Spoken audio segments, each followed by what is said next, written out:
Welcome back ناظرین break پر جانے سے پہلے ہم معیشت اور سلامتی، ملکی سلامتی، اس کے درمیان جو بحث تھی وہ جاری ہے. میں جنرل صاحب کی طرف جاؤں گا، لیکن میں چاہوں گا پہلے ہما بقائی صاحبہ، یہ جو روس اور یورپ کا معاملہ ہے، کیونکہ اب یہ بھی بات کہیں نہ کہیں کی جا رہی ہے کہ روس اور نیٹو کا جو ٹکراؤ ہے وہ بھی سامنے نظر آ رہا ہے، اور شمالی کوریا کا جو، کیونکہ وہ مسلسل جوہری جسے کہتے ہیں تجربات کر رہا ہے، تو یہ جو اس وقت سچویشن ہے اس کے اندر یہ روس اور یورپ کا جو معاملہ ہے یہ کس حد تک ایگریویٹ کر سکتا ہے اور کس طرح کے مسائل پیدا کر سکتا ہے ان فیوچر؟ میرا خیال ہے کہ روس اور یوکرین کے مسئلے میں بھی ایلیمنٹ آف پریڈکٹیبلٹی ہے، اور وہ ایلیمنٹ آف پریڈکٹیبلٹی یہ ہے کہ یوکرین بیک آف کرے، جو علاقے وہ کنسیڈ کر چکا ہے رشیا کو ان کو کنسیڈ کرے، تو رشیا اس جنگ کو یورپ میں پھیلانے میں بالکل انٹرسٹڈ نہیں ہے، بلکہ کیٹیگوریکلی یہ بات پیوٹن نے کئی دفعہ کہی ہے. اور اگر آپ فیئرلی اینالائز کریں سچویشن کو، اگر نیٹو کو رشیا کی دہلیز تک نہ لے جایا جاتا تو شاید یہ جنگ شروع ہی نہ ہوتی. لیکن جو دیکھیے، جب ہم تیسری جنگ عظیم کی بات کرتے ہیں نا، تو آپ ہمیشہ وہ والے اسٹیٹ خطرناک ہوتی ہیں جن کے اندر ایلیمنٹ آف انپریڈکٹیبلٹی ہو. تو وہاں پر میں سمجھتی ہوں کہ نارتھ کوریا اور ساؤتھ کوریا کا جو بارڈر ہے وہ اس کو دنیا کا ڈینجرس ترین بارڈر کہا جاتا ہے. اور کیونکہ نارتھ کوریا اپنے آپ کو رشیا کے ساتھ بھی جوڑتا ہے، وینزویلا کے ساتھ بھی جوڑتا ہے، تو وہ ایک انہولی ایکسس جو ہے وہ شاید ایک بڑی ٹاکسک کانفلکٹ سچویشن کی طرف دنیا کو دھکیل سکتا ہے. اس میں بھی میں سمجھتی ہوں کہ جو چائنا کا کردار ہے وہ پیسیفائر کا ہو سکتا ہے. تو اگر اس دنیا کو ختم نہیں ہونا اور تیسری جنگ عظیم نہیں ہونی، کیونکہ تیسری جنگ عظیم تو ہمیں نہیں پتا کس چیز سے لڑی جائے گی، لیکن وہ کہتے ہیں نا کہ چوتھی جنگ عظیم جو ہے وہ صرف سٹکس اینڈ سٹون سے لڑی جائے گی، کیونکہ کچھ اور بچے گا نہیں. تو وی آر ہوپنگ کہ سینٹی ول پریویل. اور جس میں سب سے انپریڈکٹیبل اور سمجھیے نہ روکے جانے والی اسٹیٹ ہے اس وقت وہ اسرائیل ہے.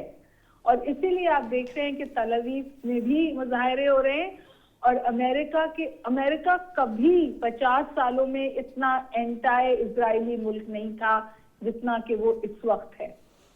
And it is across the board. وہ تو اب صومالی لینڈ کو بھی جو ہے وہ یمن کے یا یمن حوثی باغیوں سے نپٹنے کے لیے صومالی لینڈ کو بھی تسلیم کر چکا ہے، تو وہ تو اپنی ایکسپینشن جو ہے اس کے خلاف بھی آپ کو پتا ہے OIC سے، مسلم ورلڈ سے آیا بہت زیادہ شور آ رہا ہے. وہ اسی لیے آ رہا ہے بیکاز وہ ایک چیزم کریٹ کرنا چاہتا ہے دنیا میں، ایک کانفلکٹ لائنز کو ڈیپن کرنا چاہتا ہے، اور ایسا لگتا ہے کہ ہوسٹیج ہو رہی ہے دنیا ایک آدمی کے ایگو کو.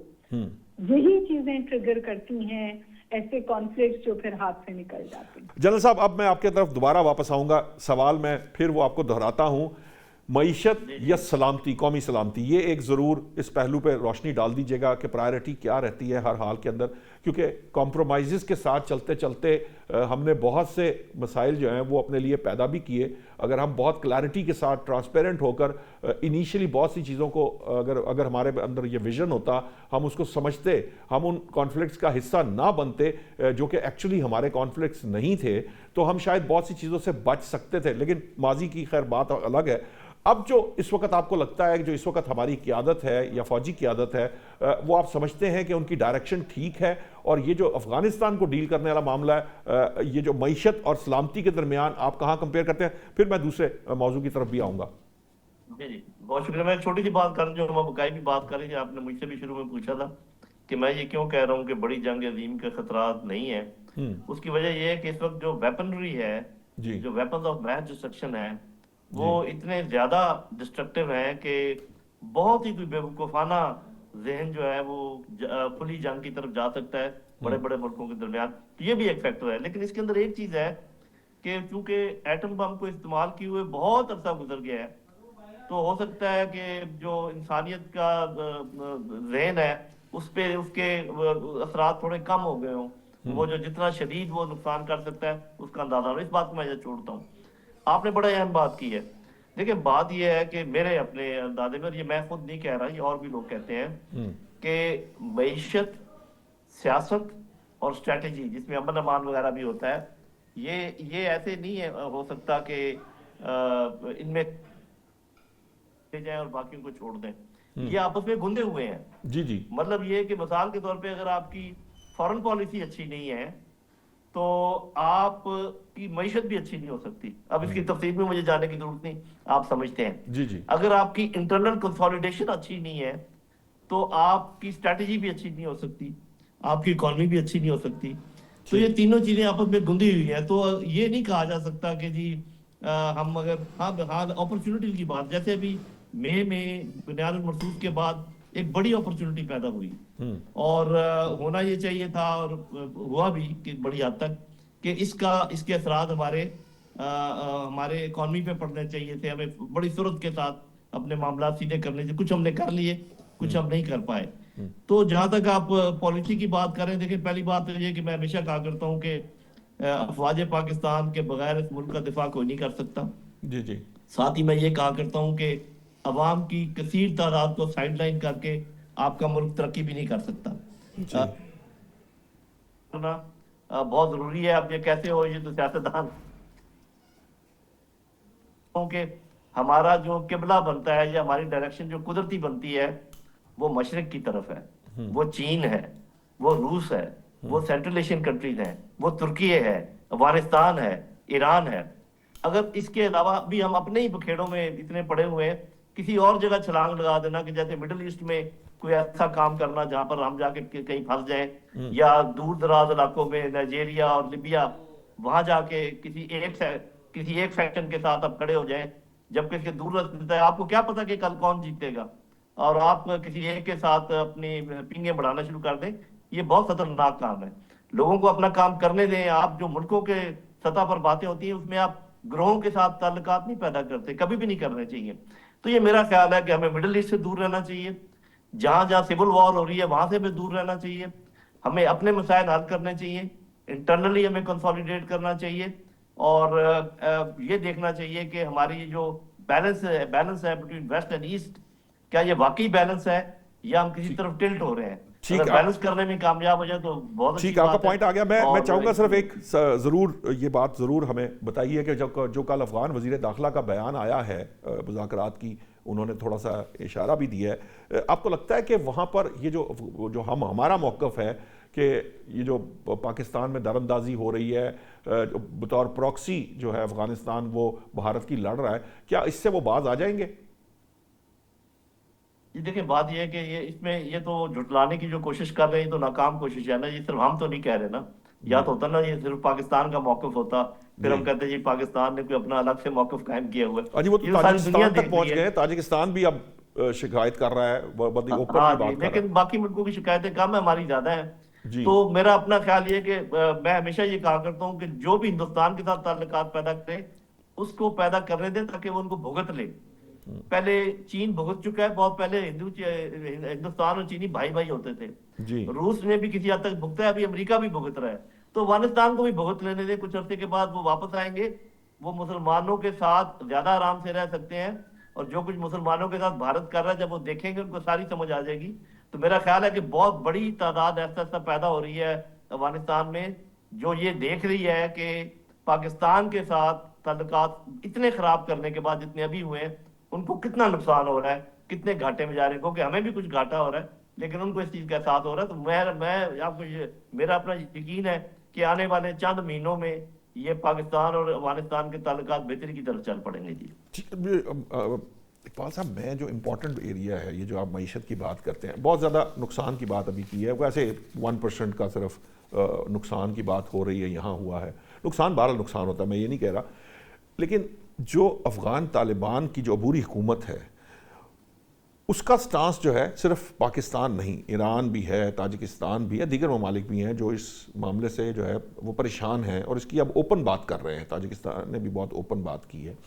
وہ ایک گڑھ ہے جس کے اندر جو ہے مختلف تنظیمیں جو ہیں وہ پھل پھول رہی ہیں کیونکہ ان کا ویسے بھی ان کا کنٹرول اتنا نہیں ہے.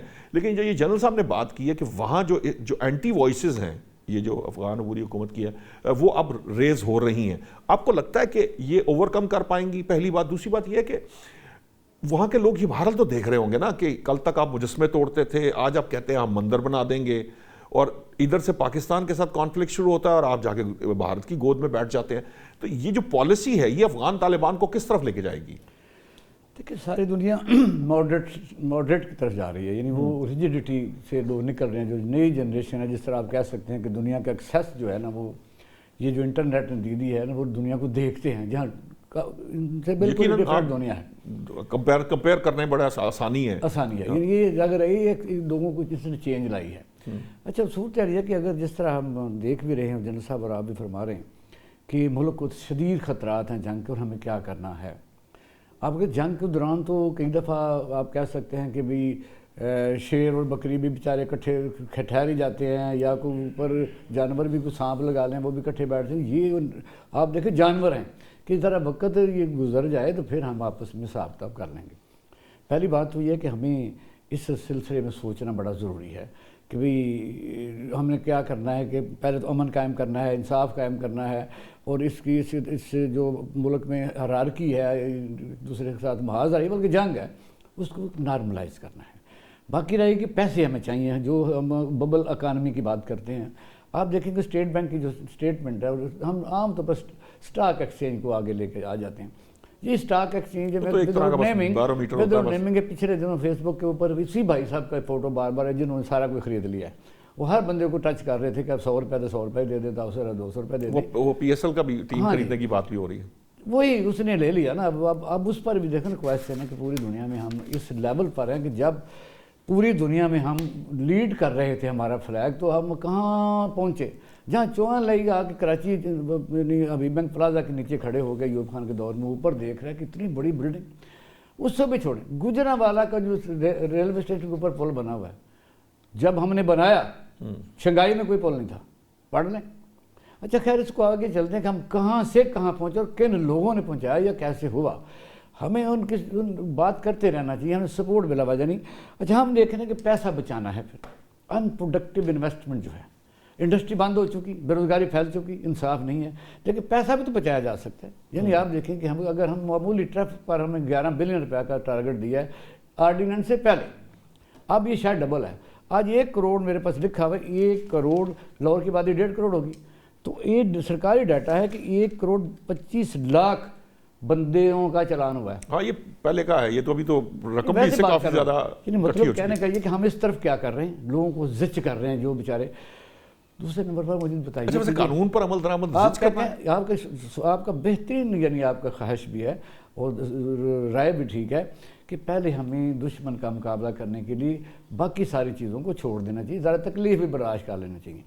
لیکن درست ہے.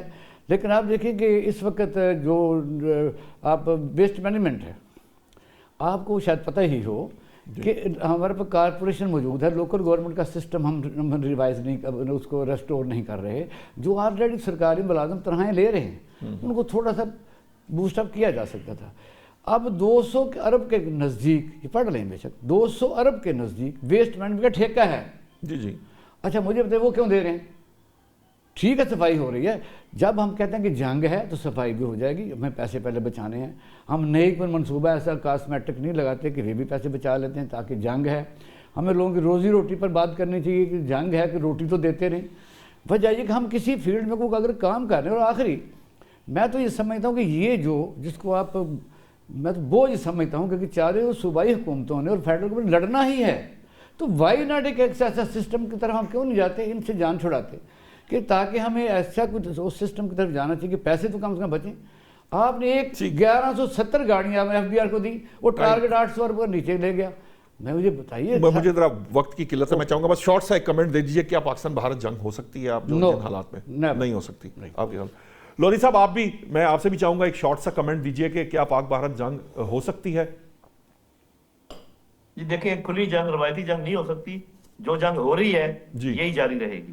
کوگنیٹو ایریا کے اندر ہی جنگ لڑی جاتی رہے گی. تو ہمارا باہر ہے انڈائریکٹلی، یہ جب تک ہم اس پر جواب نہیں دیں گے یہ جاری رہے گی. جی ٹھیک ہے، بہت بہت شکریہ جنرل صاحب آپ کا بھی، اقبال صاحب آپ کا بھی بہت بہت شکریہ، بکائی صاحبہ آپ کا بھی بہت بہت شکریہ.